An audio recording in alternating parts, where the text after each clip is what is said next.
Good morning students. आज हम new chapter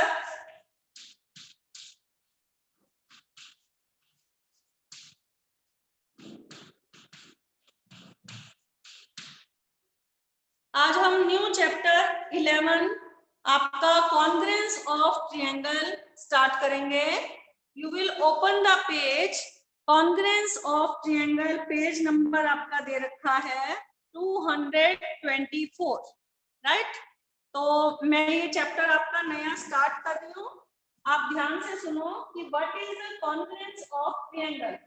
आपको मैंने ट्रायंगल्स के बारे में तो सारा बताया ही है, तो अब मेरे साथ साथ ओपन करो पहले पेज। और यहाँ पर 3 फिगर्स बनी हुई है ना।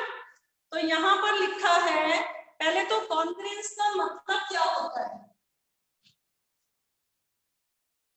कॉन्ग्रुएंस ऑफ ट्रायंगल,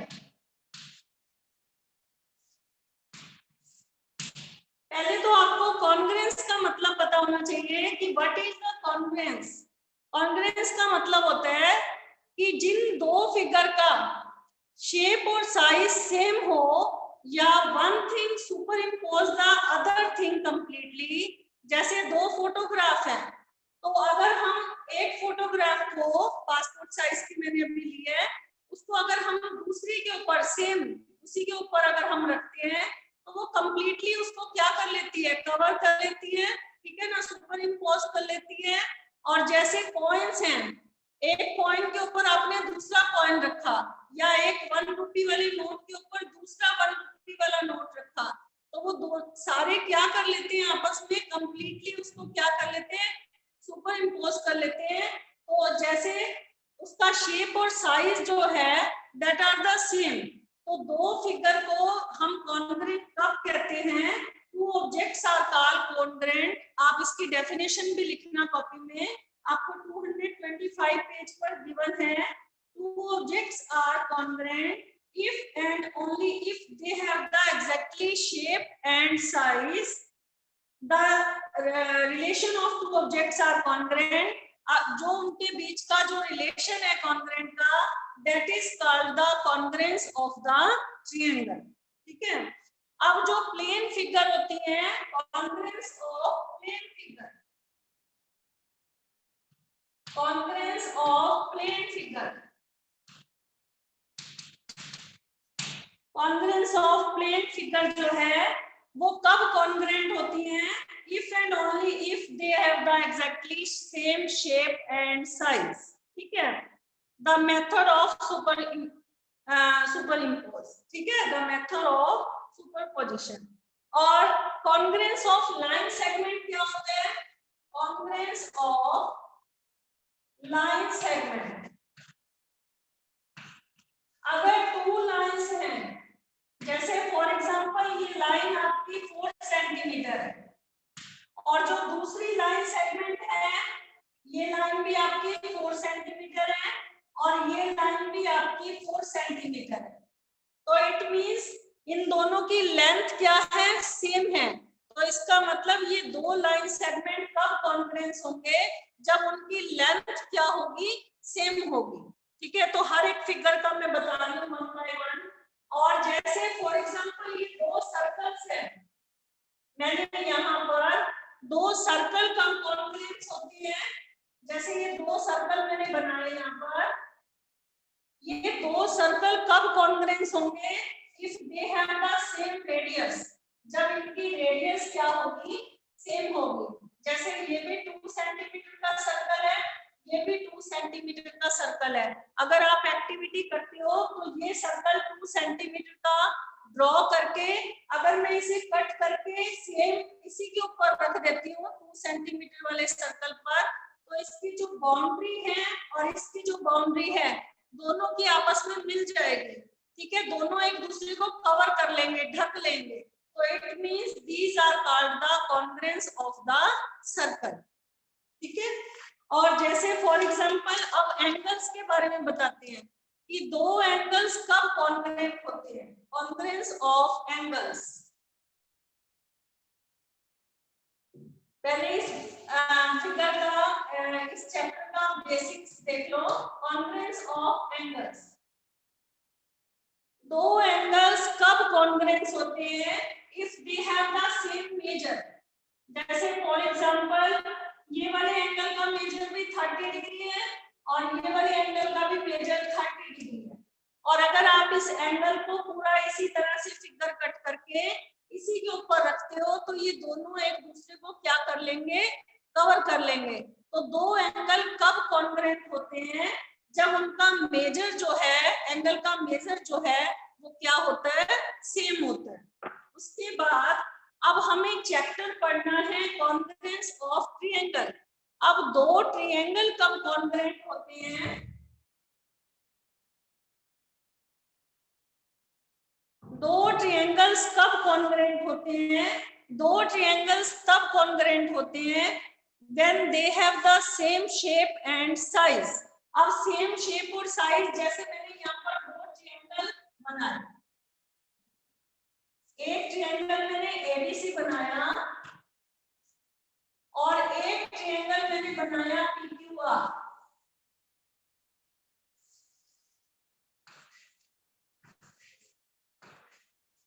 अब ये दोनों ट्रायंगल आपके कब कॉन्ग्रुएंट होंगे? ये दोनों ट्रायंगल्स आपके कब कॉन्ग्रुएंट होंगे? when their sides and angle are equal।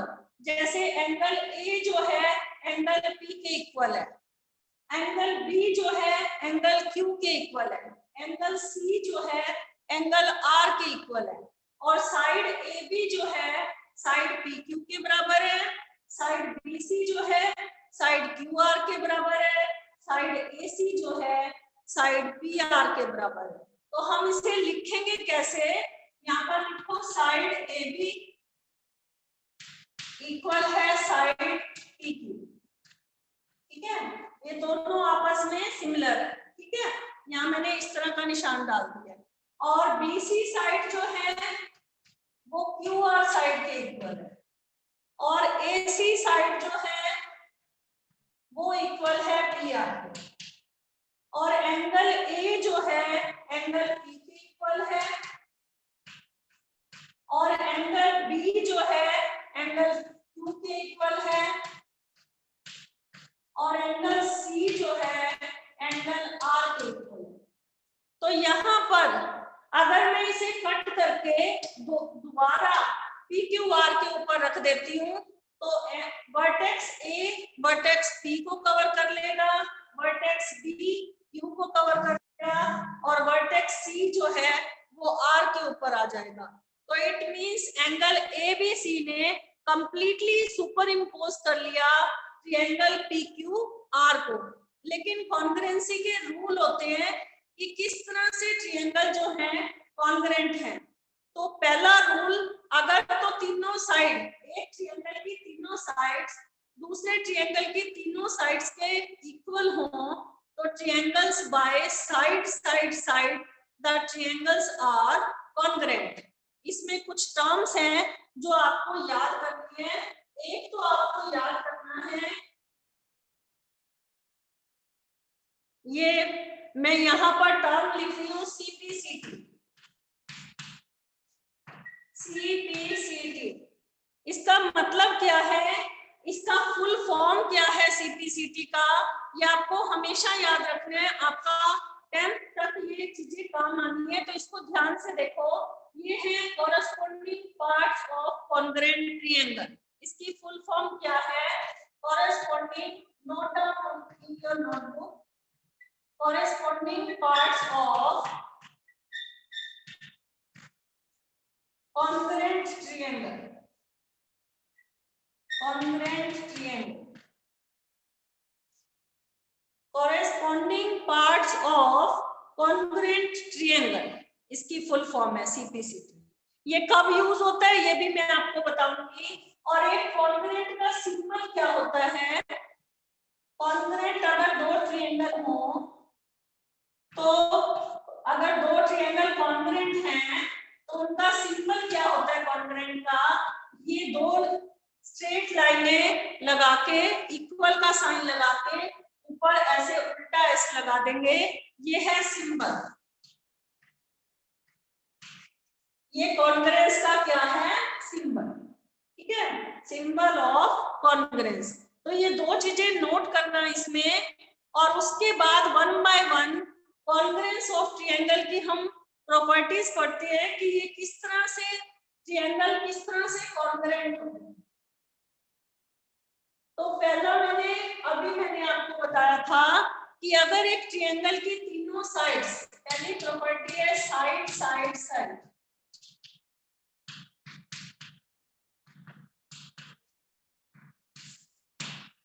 अगर एक ट्रायंगल की 3 साइड्स दूसरे ट्रायंगल की 3 साइड्स से इक्वल हो जाती है, ये मैंने 2 ट्रायंगल बनाए, क्वेश्चन बाद में करेंगे, पहले इसकी इंट्रोडक्शन अच्छे से समझ लो।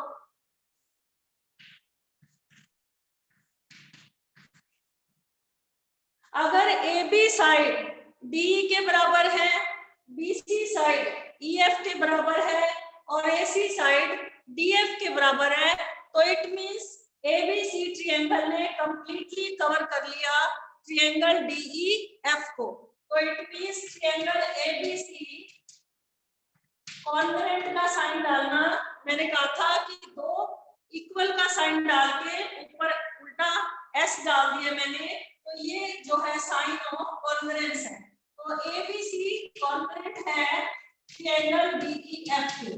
तो कौन सी प्रॉपर्टी से कॉन्ग्रुएंट है, ए बी साइड डी के बराबर है, ए बी इक्वल है डी के, और बी सी बराबर है ई एफ के, और ए सी इक्वल है डी एफ के।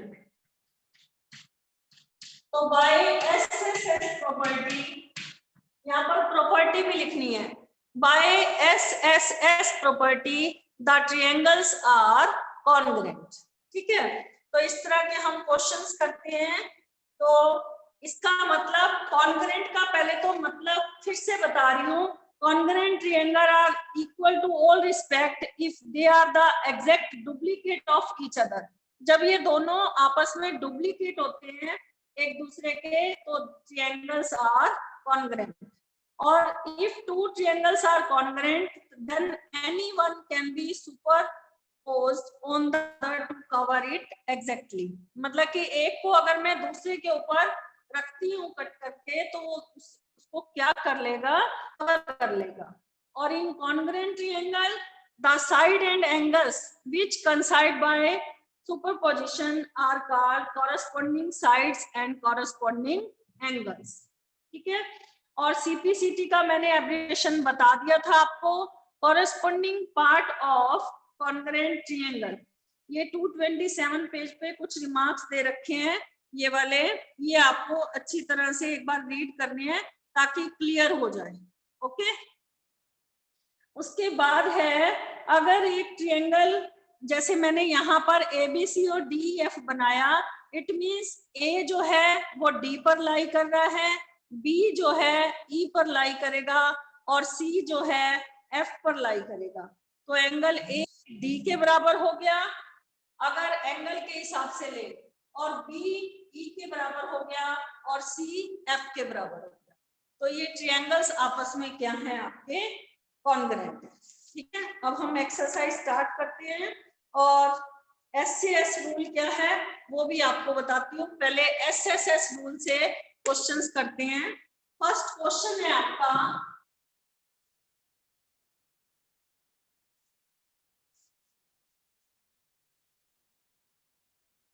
एक्सरसाइज 11.1।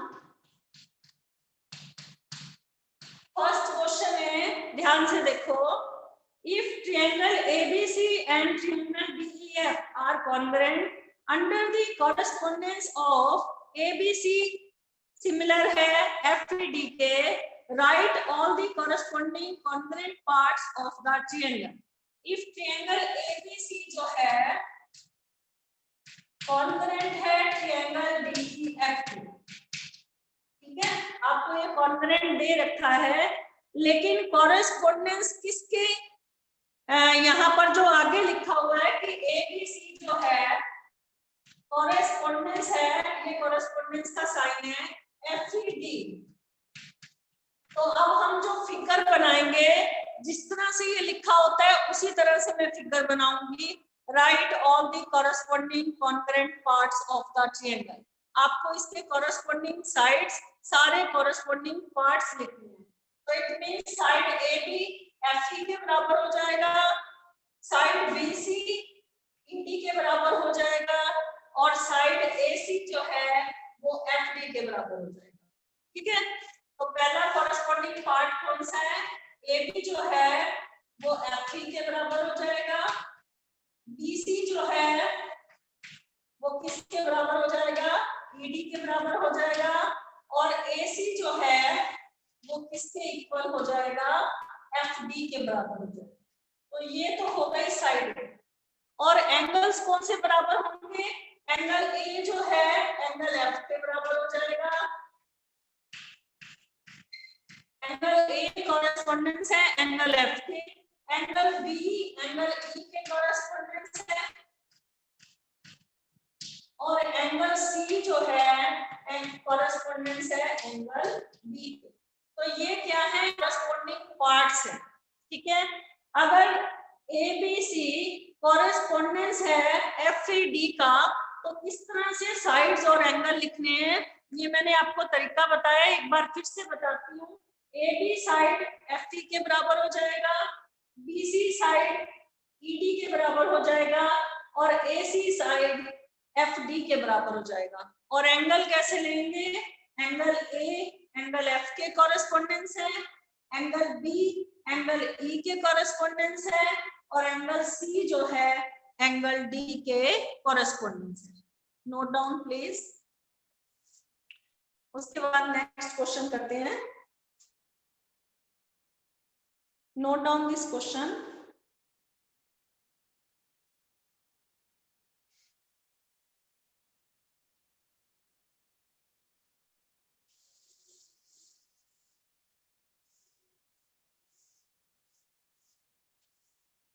सेकंड क्वेश्चन देखो, triangle DEF, triangle DEF congruent है ट्रायंगल बीसीए। उसके बाद है then write the part triangle BCA. आपको बीसीए के कॉरेस्पॉन्डिंग पार्ट्स लिखने हैं। तो कैसे लिखोगे? एंगल ई जो है वो किसके कॉरेस्पॉन्डेंस है? Angle C. ठीक है, पहला आंसर। दूसरा ईएफ, ईएफ साइड जो है किसके कॉरेस्पॉन्डेंस है? सीए के। ईएफ साइड जो है कॉरेस्पॉन्डेंस है सीए साइड। और उसके बाद है एंगल एफ, एंगल एफ किसके कॉरेस्पॉन्डेंस है? एंगल ए के। और उसके बाद है डीएफ जो है ये डीएफ साइड है, तो साइड डीएफ जो है वो किसके कॉरेस्पॉन्डेंस हो जाएगी? बीए। ये आपको समझ आया? हमने कॉरेस्पॉन्डेंस लिखने थे, तो एंगल ई एंगल सी के कॉरेस्पॉन्डेंस है, और ईएफ जो है सीए के कॉरेस्पॉन्डेंस है, एंगल एफ जो है एंगल ए के कॉरेस्पॉन्डेंस है, और डीएफ जो है बीए के कॉरेस्पॉन्डेंस है। ठीक है, हमें पार्ट्स लिखने थे तो ये मैंने लिख दिए। नाउ थर्ड क्वेश्चन है आपका, बाय इन द फिगर। आपके पास दो फिगर्स बनी हुई हैं और दो ट्रायंगल्स दे रखे हैं, आपको कंपेयर करने हैं। तो एसएसएस कॉन्ग्रुएंसी रूल से आपको ये बताना है कि कौन से कॉरेस्पॉन्डिंग पार्ट्स हैं और उसको सिंबॉलिक फॉर्म में भी लिखना है।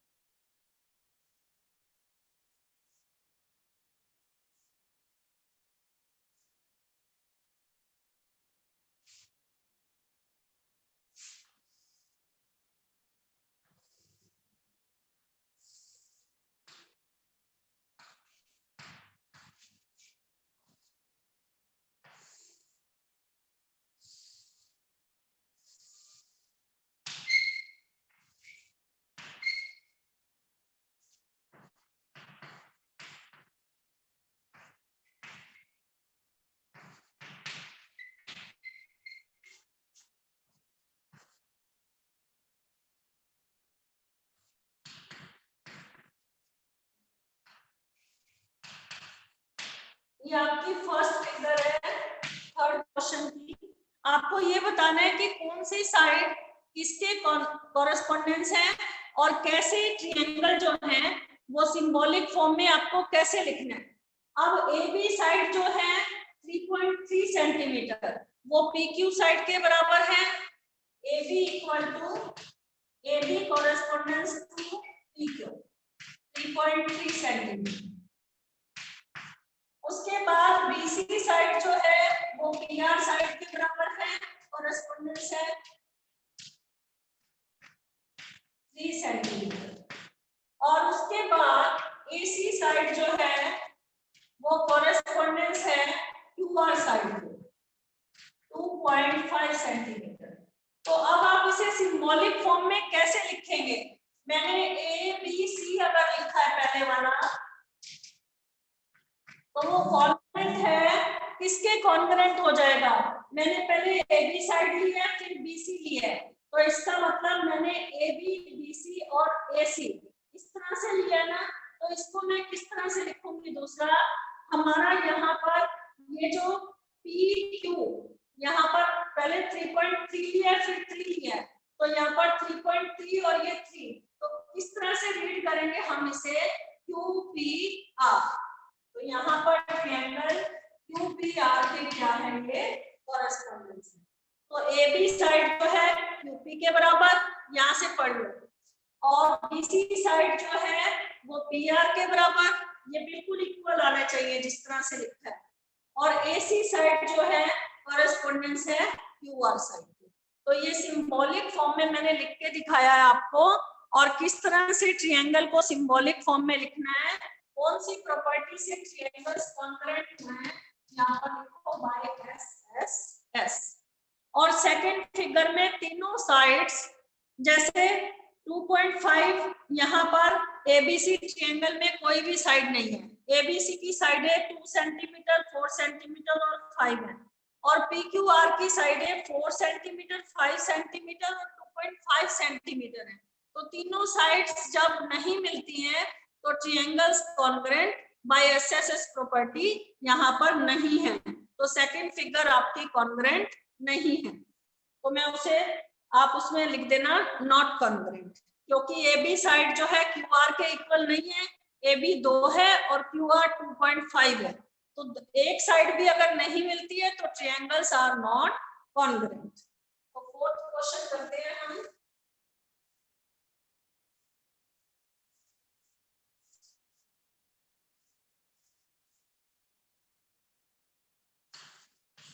फोर्थ क्वेश्चन देखो, फिगर हमारी इस तरह से बनी हुई है।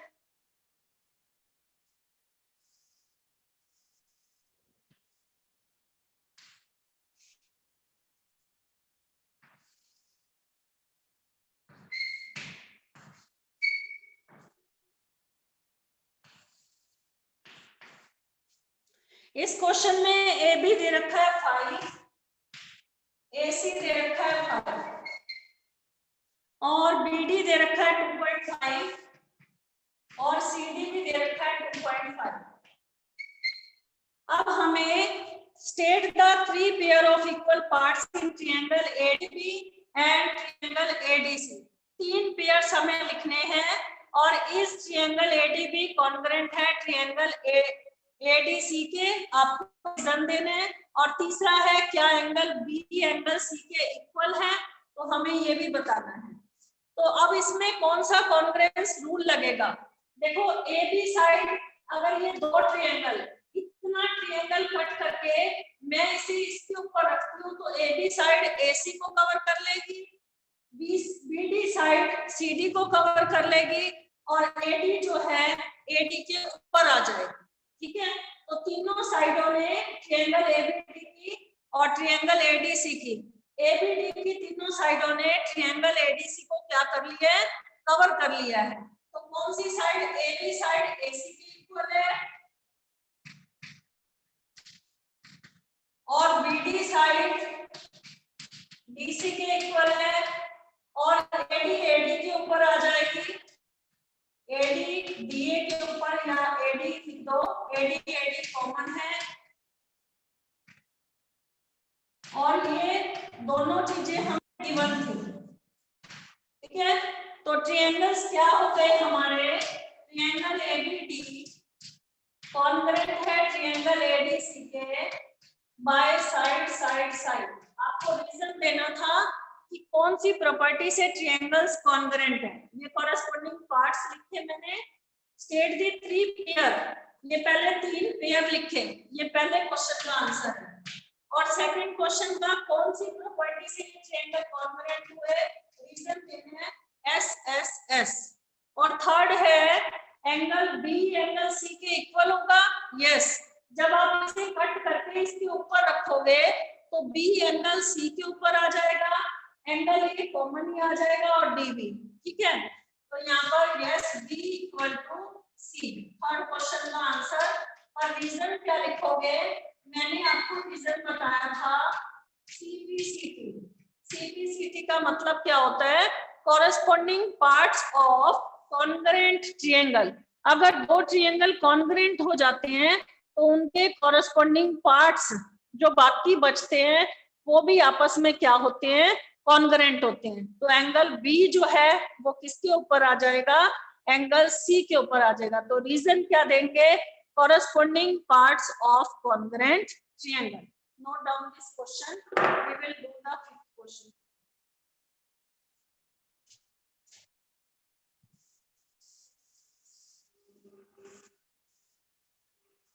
मैं फिफ्थ क्वेश्चन की फिगर बना रही हूँ, तब तक आप ये नोट करो, वो भी सेम है क्वेश्चन।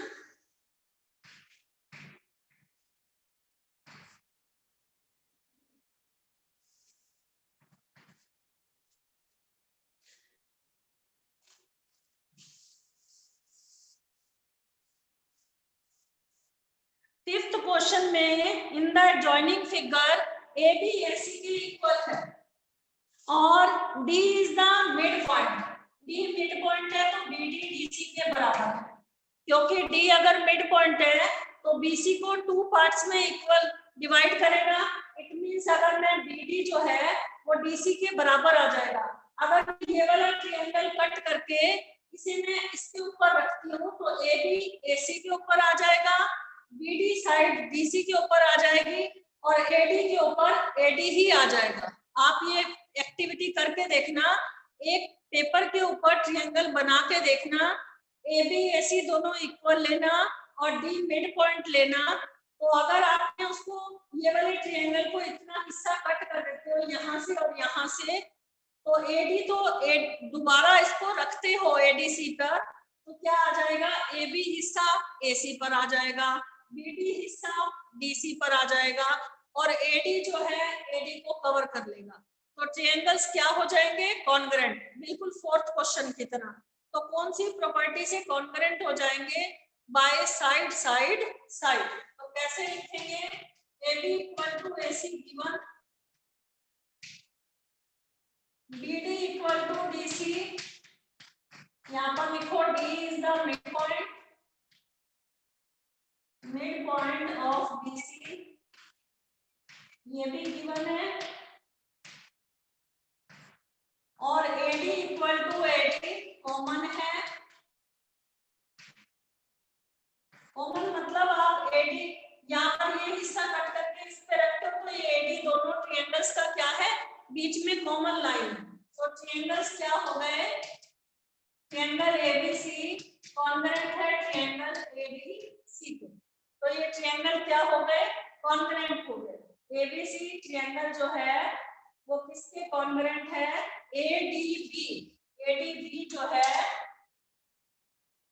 एडीबी कॉन्ग्रुएंट है ट्रायंगल एडीसी। इस तरह से लिखो, क्योंकि एडी के ऊपर एडी आ गया, एसी के ऊपर एबी आ गया और जो बीडी साइड है, ये जो बीडी साइड है इसने डीसी को कवर कर लिया। तो लिखना भी सिंबॉलिक फॉर्म में है। तो ट्रायंगल बाय एसएसएस क्या हो गए, कॉन्ग्रुएंट्स हो गए। तो अगर ये ट्रायंगल कॉन्ग्रुएंट हो गए तो उनके कॉरेस्पॉन्डिंग पार्ट्स एंगल बी जो है एंगल सी के क्या हो जाएगा, इक्वल हो जाएगा by CBC. Corresponding parts of congruent triangle. बिल्कुल फोर्थ क्वेश्चन की तरह ये वाला क्वेश्चन था। अब है आपका SCS रूल। जो नेक्स्ट रूल है, ये सारे क्वेश्चन मैंने SSS रूल के बताए थे। अगर एक ट्रायंगल की तीनों साइड्स दूसरे ट्रायंगल की तीनों साइड्स के इक्वल हो, then the triangles are congruent. अब जो रूल है वो है SCS रूल। SCS का मतलब क्या होता है?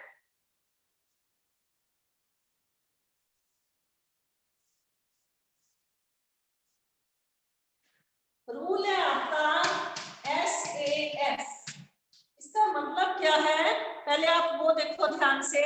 SAS रूल का मतलब है टू साइड्स और बीच का इंक्लूडिंग एंगल। दो साइड्स, ये दो साइड्स हैं और बीच का इंक्लूडिंग एंगल। तो इसकी डेफिनेशन आप किस तरह से रीड करोगे? SCS रूल की डेफिनेशन क्या है? पेज नंबर 230 पर देखो। SCS कॉन्ग्रेंस क्राइटेरिया जो होता है उसमें इंक्लूडिंग एंगल जो है वो मस्ट होना चाहिए, तभी SCS जो है अप्लाई होगा। टू ट्रायंगल्स आर कॉन्ग्रेंट, दो ट्रायंगल्स कॉन्ग्रेंट होते हैं। पहले रूल देख लो, उसके बाद क्वेश्चन करेंगे।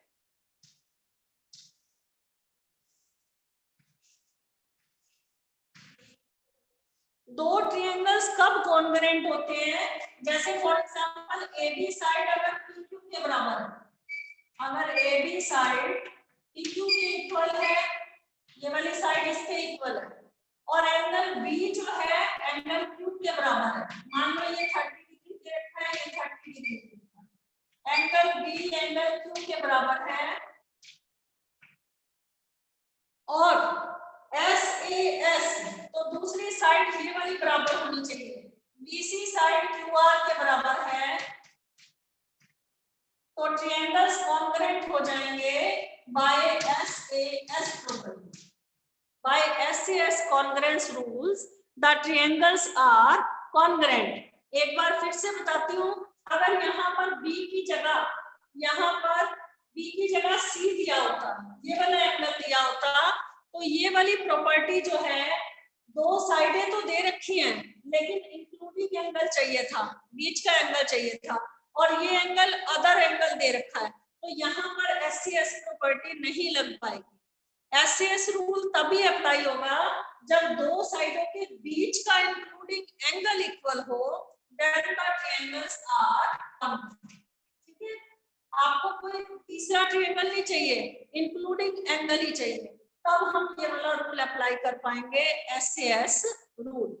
टू ट्रायंगल्स आर कॉन्ग्रुएंट, फिर से बता रही हूँ, if the two sides and the including angle of one triangle are